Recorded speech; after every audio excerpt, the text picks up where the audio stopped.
নমস্কার, সকলের শুভেচ্ছা নিয়ে চলে আসলাম নতুন একটি ভিডিওতে। আজকের ভিডিও 5 রাত 6 দিনের গৌহাটি সহ মেঘালয় ভ্রমণ গাইড।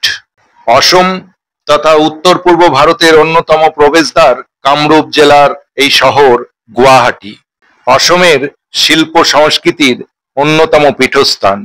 এর অন্দরে লুকিয়ে আছে পুরাকালীন রূপকথা আর বাইরে একবিংশ শতাব্দীর জৌলুস।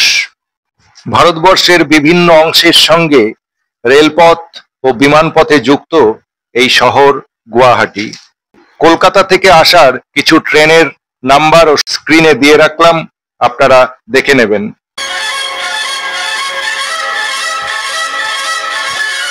গুয়াহাটি তো পৌঁছে গেলেন, এবার আপনাকে দেখতে হবে হোটেল। স্টেশন থেকে 8 নম্বর প্ল্যাটফর্ম দিয়ে বেরিয়ে সোজা চলে আসুন পল্টন বাজার। এখানে প্রচুর হোটেল পেয়ে যাবেন, আর সিজনে আসলে অবশ্যই আগে থেকে হোটেল বুক করে আসবেন। স্ক্রিনে কিছু হোটেলের নাম ও নাম্বার দিয়ে রাখলাম। পল্টন বাজার ছাড়াও পাশেই পানবাজারেও পেয়ে যাবেন অনেক হোটেল, তবে পল্টন বাজারে থাকাই ভালো। এখানে প্রচুর খাবার hotel, dhaba, tour and travels এর কাউন্টার রয়েছে। এখানে 600-700 থেকে শুরু করে 3000-4000 অবধি হোটেল পেয়ে যাবেন। সকালবেলার মধ্যে গুয়াহাটি পৌঁছানোর চেষ্টা করবেন। হোটেলে স্নান খাওয়া দাওয়া সেরে এবার অটো বা গাড়ি রিজার্ভ করে বেরিয়ে পড়ুন গুয়াহাটি সাইট সিইং এ। প্রথমে দেখে নিন ব্রহ্মপুত্র নদের মাঝখানে পিকক আইল্যান্ডে উমানন্দ মন্দির। শুক্লেশ্বর ঘাট অথবা ফ্যান্সি বাজার ঘাট থেকে ফেরিতে করে উমানন্দ মন্দির যেতে হয়। 1964 সালে অহোম রাজা গদাধর সিং এর নির্দেশে ভস্মকাল নামক টিলার উপর এই মন্দির বানানো হয়। এই মন্দিরে যাবার জন্য গভর্নমেন্ট ফেরিতে ভাড়া পড়ে একবারের জন্য 20 টাকা, আর প্রাইভেট ফেরিতে আপ ডাউন 200 টাকা। শতাব্দী প্রাচীন এই মন্দিরের গর্ভগৃহে মহাদেবের অবস্থান। কথিত আছে এখানে মহাদেবের কাছে প্রার্থনা করলে মনস্কামনা পূর্ণ হয়।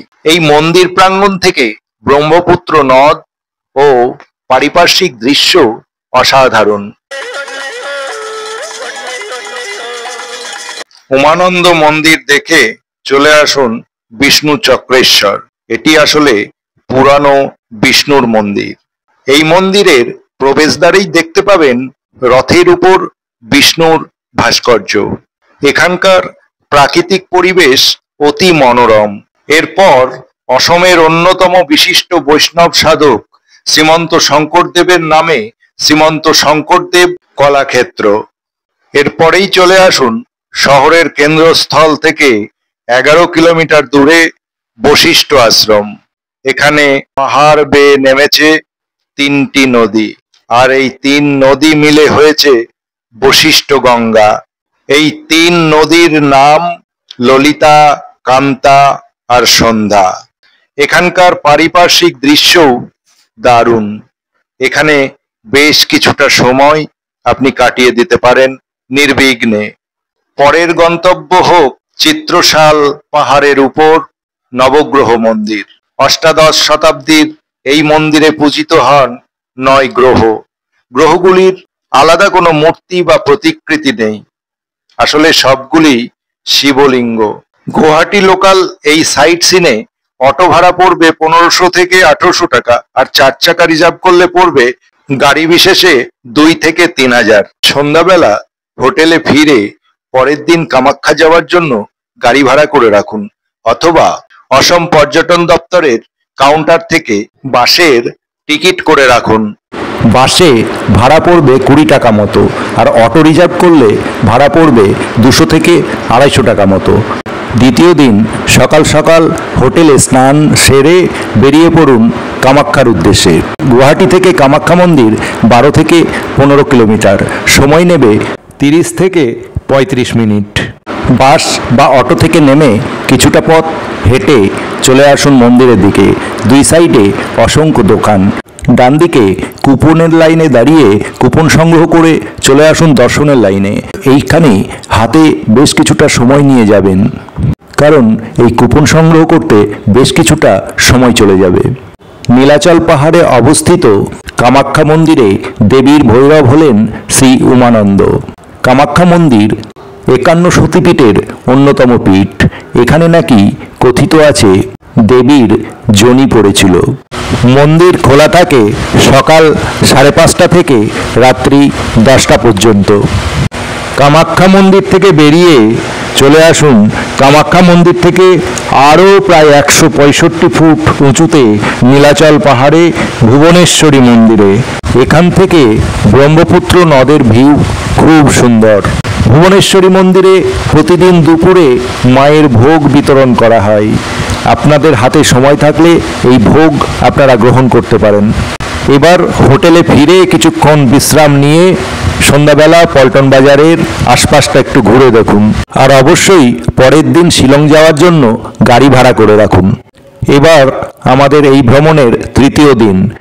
রিজার্ভ গাড়ি ভাড়া পড়বে 2000 থেকে 4000 টাকা। শেয়ার গাড়ি মাথাপিছু ভাড়া 300 টাকা। সময় লাগবে 3 থেকে 3.5 ঘন্টা। গাড়িতে করে পৌঁছে যান শিলংয়ের পুলিশ বাজারে। এখানে বেশ কিছু হোটেল আছে, তবে গৌহাটির মতো এত অ্যাভেলেবল নয়। তবে হোটেল পেয়ে যাবেন, একটু দাম বেশি পড়বে। কয়েকটি হোটেলের ভাড়া স্ক্রিনে দিয়ে রাখছি, কন্ট্যাক্ট নাম্বারও দিয়ে রাখছি। গুয়াহাটি থেকে শিলং আসা বা ফেরার পথে দেখে নিন শিলং শহরের প্রাণকেন্দ্র থেকে 17 কিমি দূরে স্বচ্ছ নীল জলের উমিয়ম লেক। পাহাড়ে ঘেরা এই লেকটি অতি সুন্দর। এখানকার প্রাকৃতিক দৃশ্যও দারুণ। অনায়াসেই কিছুটা সময় এখানে কেটে যায়। শিলং পৌঁছে আগে হোটেল খুঁজে নিন, তবে হোটেল যদি আগে থেকে বুক করা থাকে তাহলে সোজা হোটেলে চলে আসুন। হোটেলে ব্যাগপত্র রেখে ওই দিন শিলং লোকাল ট্যুর করার জন্য একটা গাড়ি ঠিক করে নিন। এরপর হোটেলে এসে স্নান খাওয়া দাওয়া করে বেরিয়ে পড়ুন লোকাল ট্যুরের জন্য। এই ট্যুর প্রোগ্রামের তৃতীয় দিন আর শিলংয়ের দ্বিতীয় দিন আমরা দেখব চেরাপুঞ্জি, তৃতীয় দিন ডাউকি সহ মাউলিংনং। একবারেই 3 দিনের জন্য গাড়ি ভাড়া করে রাখতে পারেন। লোকাল ভাড়া পড়বে 4 চাকা 2000 টাকা, ডাউকি 3000 থেকে 4000, আর চেরাপুঞ্জি 3000 মতো। আর বাসে গেলে চলে আসুন পুলিশ বাজার থেকে 10 মিনিটের হাঁটা পথে এনডিটিসির বাস স্ট্যান্ডে। এখানে ডাউকির ভাড়া পড়বে 800 টাকা, চেরাপুঞ্জি 700 টাকা, লোকাল 600 টাকা। পুলিশ বাজারের কাছেই আছে মার্কেট। জিনিসপত্রের দাম একটু বেশি হলেও আপনি কেনাকাটা করতে পারেন। এখানে ফাস্টফুডের দোকান, হোটেল, খাবার হোটেল রয়েছে বেশ কিছু। শিলংয়ে সাইট সিইংয়ে প্রথমেই দেখে নিন শিলংয়ের সেন্টার পয়েন্ট থেকে 10-11 কিলোমিটার দূরে শিলং পিক। এখান থেকে শিলং শহরটিকে খুব সুন্দর লাগে। এরপর দেখা যাক শহর থেকে প্রায় 12 কিমি দূরে শিলং চেরাপুঞ্জির পথে আরেকটি দারুণ সুন্দর ফলস, এলিফ্যান্ট ওয়াটারফলস। 177টি ধাপ ভেঙে যেতে হবে এখানে। এখানকার নৈসর্গিক দৃশ্য অসাধারণ। এরপর শিলংয়ের অন্যতম সেরা আকর্ষণ ওয়ার্ডস লেক। 6.28 হেক্টর অঞ্চল নিয়ে গড়া এই লেকটি খুব সুন্দর। এর রকমারি ফুলের বাগিচাটি সকলের দৃষ্টি আকর্ষণ করে। এই লেকে বোটিংও করা যায়। এছাড়াও সময় থাকলে এই লোকাল ট্যুরে দেখে নিতে পারেন প্রজাপতি মিউজিয়াম, ডন বস্কো ক্যাথিড্রাল।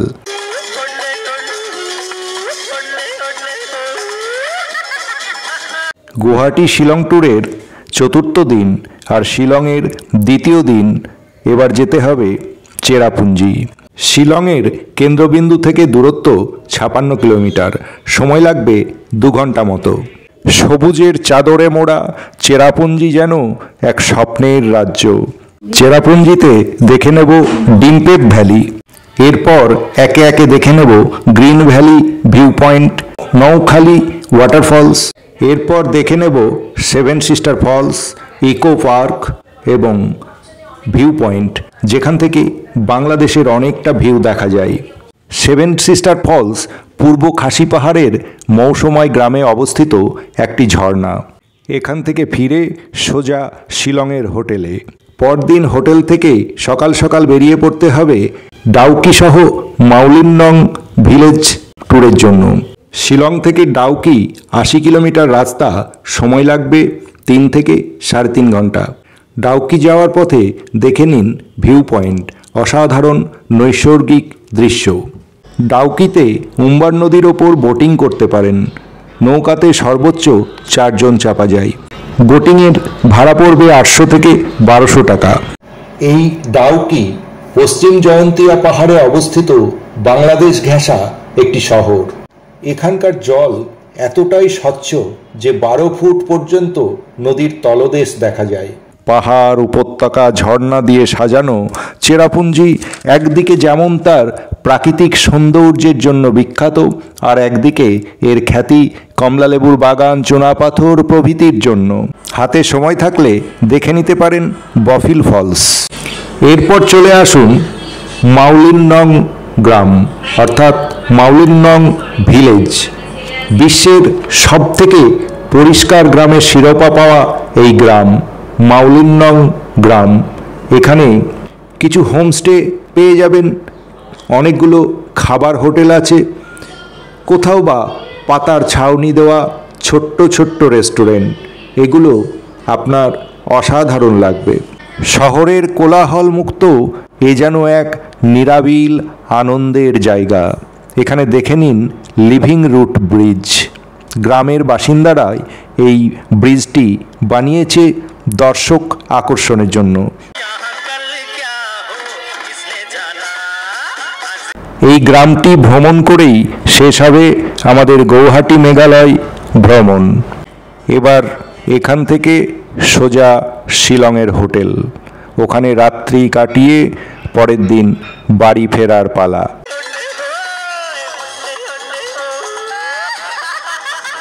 দেখলেন গুয়াহাটি সহ মেঘালয় ভ্রমণ। পাশে স্ক্রিনে এই ভ্রমণের কত খরচ পড়বে আমি একটা অ্যাপ্রক্সিমেট হিসেব দিয়ে রাখলাম। তবে সিজন অফ সিজন আপনাদের খরচ কেমন করবেন তার উপর নির্ভর করে এই খরচ কমা বাড়া করতে পারে। এই ভ্রমণে পাবেন গুয়াহাটি ও শিলং শহরে আধুনিকতার ছোঁয়া, গৌহাটির পৌরাণিক ভাস্কর্য, শিল্প সংস্কৃতি, আর একদিকে পাবেন অ্যাবোর্ড অফ ক্লাউডস অর্থাৎ মেঘের আলয় মেঘালয়ের নৈসর্গিক প্রাকৃতিক সৌন্দর্য। আর এই প্রাকৃতিক সৌন্দর্য দেখতে দেখতে আপনার উইলিয়াম শেক্সপিয়ারের সেই বিখ্যাত উক্তিটি মনে পড়ে যাবে, I like this place and I could willingly West my time in it. সত্যিই তাই, মেঘালয়ের প্রাকৃতিক সৌন্দর্য দেখতে দেখতে আপনার মন ভরে যাবেই। এই ভিডিওটি দেখে আপনাদের গুয়াহাটি মেঘালয় ভ্রমণে অনেকটাই সাহায্য করবে। আর ভিডিওটি দেখে যদি আপনাদের ভালো লাগে অবশ্যই একটা লাইক দিয়ে শেয়ার করে রাখবেন। আর আমার চ্যানেলে আপনি যদি নতুন হয়ে থাকেন অবশ্যই সাবস্ক্রাইব করে পাশে থাকা বেল আইকনটি বাজিয়ে রাখবেন। তাহলেই পরবর্তী ভিডিও আমার চ্যানেলে আসার সাথে সাথে আপনার কাছে নোটিফিকেশন চলে যাবে। আমার চ্যানেলে আগামী video Bombay Goa tour guide দেখতে ভুলবেন না। তাহলে আজ এখানেই শেষ করছি, ভিডিওটি আর বাড়াচ্ছি না। আবার সবার সঙ্গে দেখা হচ্ছে আগামী ভিডিওতে। ততক্ষণ বাই। সকলে ভালো থাকুন, সুস্থ থাকুন আর অবশ্যই সাবধানে থাকুন। जिंदगी एक सफर है सुहाना।